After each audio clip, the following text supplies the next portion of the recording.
Je dîne avec qui je veux, je conventionne avec qui je veux. Et permettez-moi de saluer celui qui m'a donné ce goût pour la liberté en politique, Charles Millon. Alors vous avez vu, ou peut-être avez-vous vu, le vote truqué d'un amendement à l'occasion de la révision de la loi de bioéthique. Si vous ne l'avez pas vu, allez le voir sur YouTube, il circule beaucoup, c'est un vrai scandale.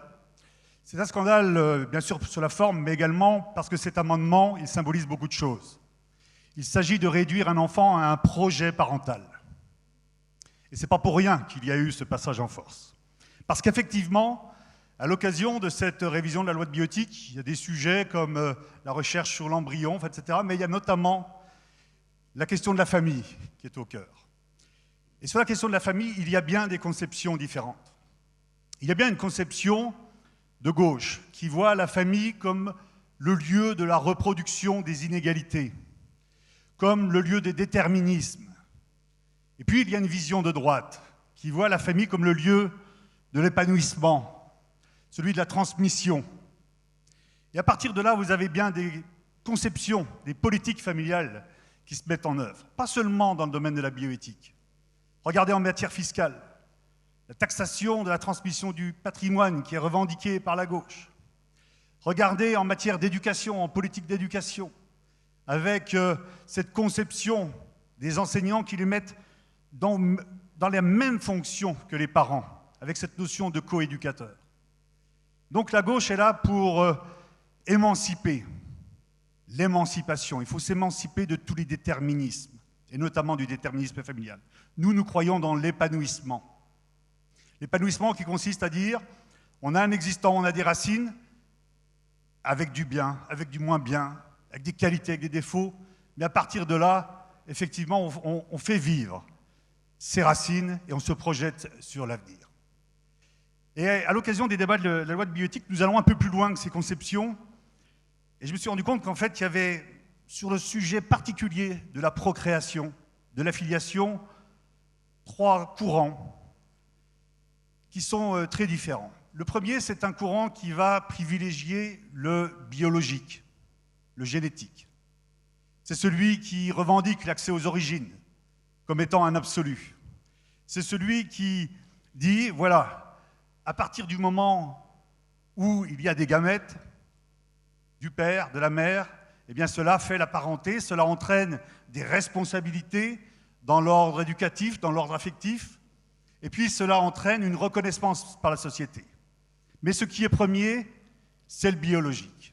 Et puis il y a une autre conception qui consiste à dire ce qui est le plus important, et ça c'est la conception plutôt du gouvernement, puis j'allais dire de l'ère du temps en ce moment, c'est dire la filiation, c'est d'abord une question de projet, de volonté, le fameux projet parental. C'est élever un enfant, c'est l'aimer. Avec l'amour, on a tout dit. Voilà, je peux aimer un enfant et donc je peux en avoir un. C'est cette logique de droite à l'enfant. Et à partir de là, on évince le pilier biologique corporel, parce qu'il est un peu gênant, on affirme tout sur la volonté, et on plie le droit. On plie le droit, la reconnaissance sociale, pour qu'il s'adapte à la volonté des personnes. Et c'est tous les débats que nous avons, notamment sur les hommes transgenres, enfin des débats qui sont très compliqués, très confus, parce qu'on a évincé la réalité objective du corps. Et puis il y a un troisième courant, à côté du courant biologique, à côté du courant qui privilégie le projet, la volonté. Le troisième, c'est un courant qui voit la filiation comme étant une construction sociale.